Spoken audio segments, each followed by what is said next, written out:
mga PNPA class of 1991 na mga members, na mga lehitimo ito na meron silang document of support dito kay Vice President Inday Sara Duterte. This is a good sign, and talagang ma-observe natin na hindi lang ang taong bayan ang nakakita in the bigger picture kung ano ang mga kabalastugan na ginagawa itong mga nangyayari po sa ating gobyerno. Imagine that one, PNPA 1991, suportado si VP Sara. Ang Iglesia ni Cristo na halos aabot ng 4 million to 6 million population nakasuporta kay VP Sara. Hindi ba kayo mahiya dyan, mga kongresista? Di ba? At tama lang yan. Eto, panoorin natin kung paano sinampahan itong mga buwaya na ito. Narito ang Balitang Pinoy TV.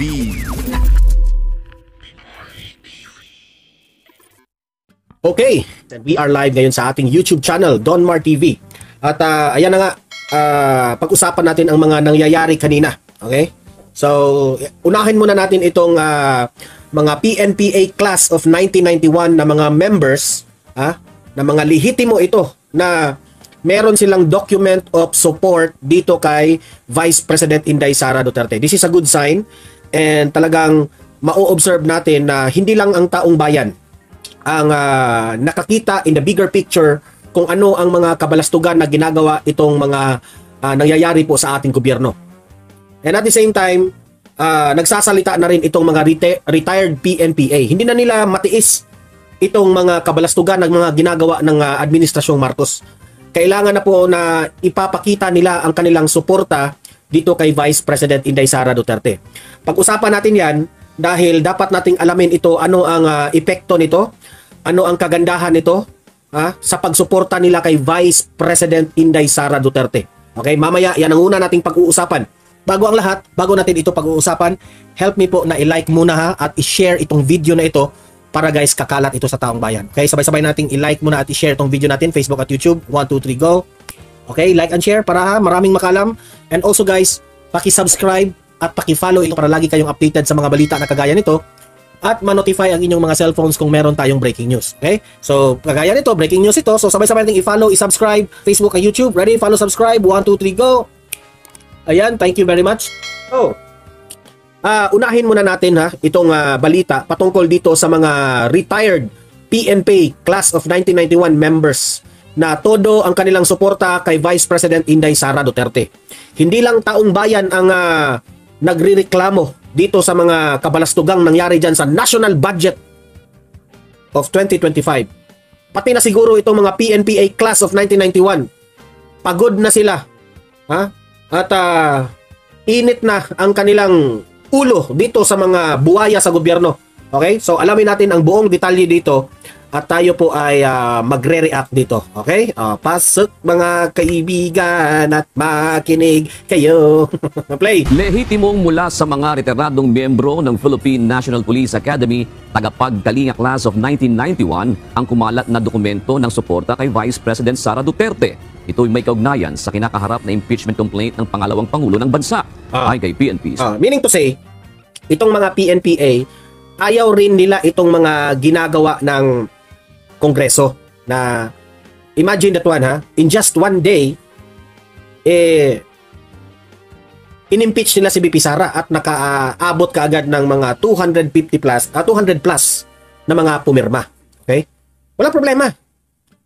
Nandyan naman talaga yan na pipirma. Pero ano yan nakapagtataka yan. Bakit umabot ng 200 na pirma? Meron ngang iba dyan na nagpapa-interview sa mga radio station at sila po, sabi nila, mahal pa rin nila si Vice President Sara Duterte. Ito isa ito sa mga kongresista na pumirma. Mahal pa rin daw nila si VP Sara at nire-respeto pa rin nila si VP Sara. Pero kailangan nilang pumirma kasi kung ayaw raw nilang sumunod sa majority, hindi sila mabibigyan ng budget. Iniisip kasi nila ang kanilang mga constituents na kung hindi sila pipirma, maging minority sila at there is a big tendency na kung ano ang i-request nila sa speaker, hindi sila mabibigyan. Ganyan po kagarapal ang nangyari sa Kongreso. So, sa akin naman, Bakit ganyan? Bakit hindi na lang natin re-respetuhin na kung hindi sila pipirma, bigyan pa rin ng budget yung mga kongresista na yan kung hindi sila pipirma. Pero sila, parang tinatakot itong mga kongresista na ito. O, pirma kayo. Kasi kung hindi kayo pipirma, wala na. Goodbye yung budget o ayuda na yan. Unsa ba? Diba? Nakakainit ng ulo. Dapat equal lahat. Kung anong i-request ng lahat ng mga kongresista, ibigay. Kasi para yan sa tao. Huwag niyong ikurakot yung budget na yan. Diba?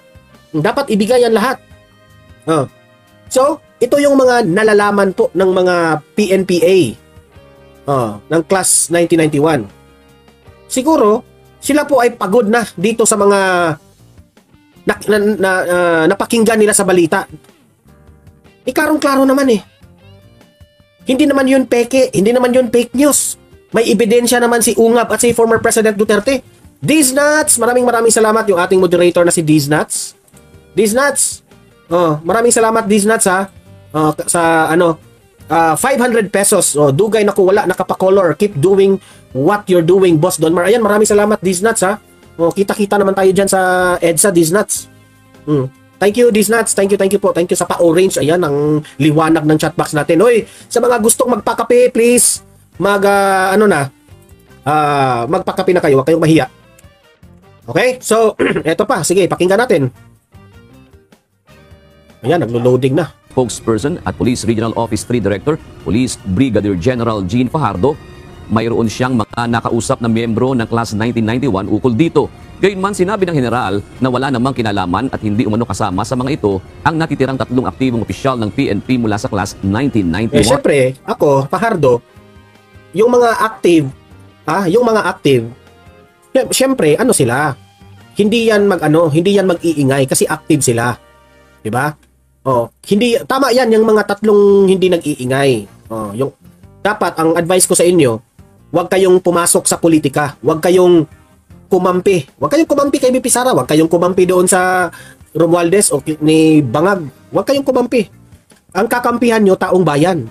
Okay? Tama 'yan. Pero itong mga retired na, ito yung dapat mag-ingay. Sila po ay nakasuporta kay VP Sara for a good reason.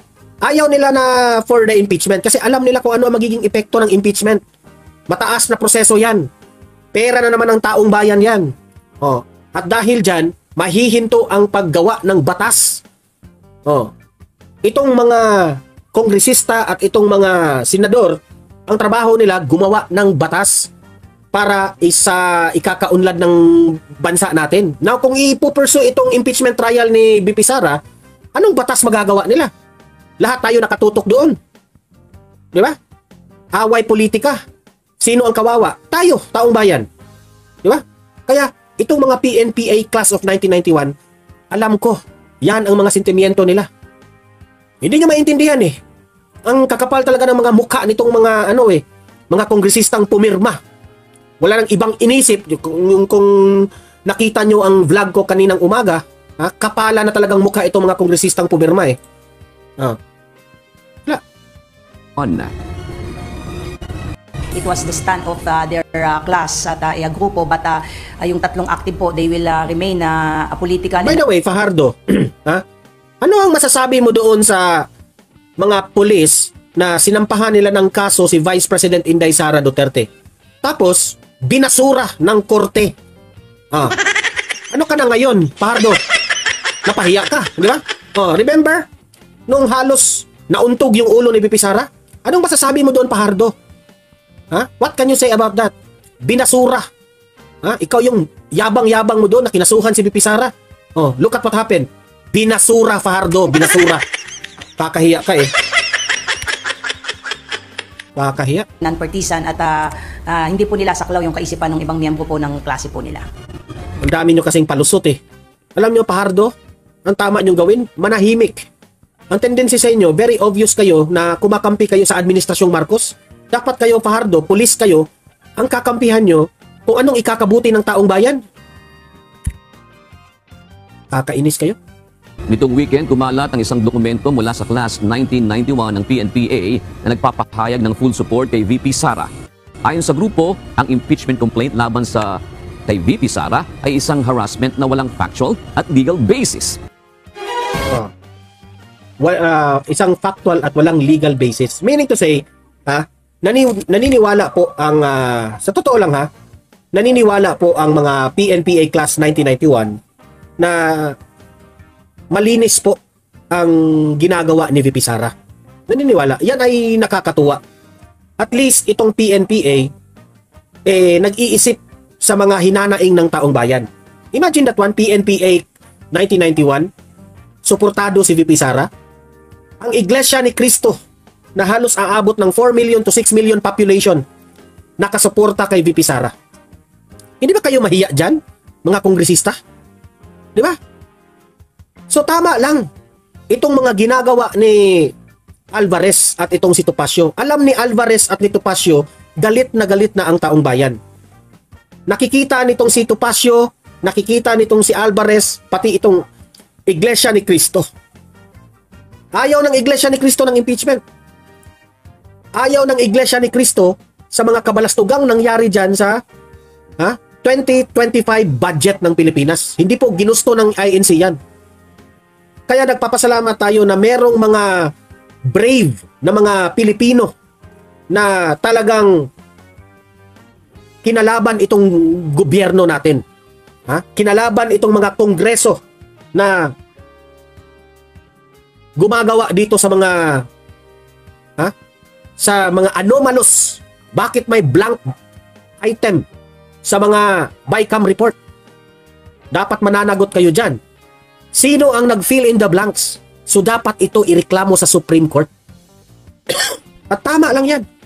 Eto, panoorin natin kung paano sinampahan itong mga buwaya na ito. Ito na nga mga kabalita. Ano na ang masasabi nyo patungkol sa balitang ito? Please comment down below mga kabalita. Pag-usapan natin yan sa comment section. At kung di ka pa nakasubscribe sa ating channel, baka naman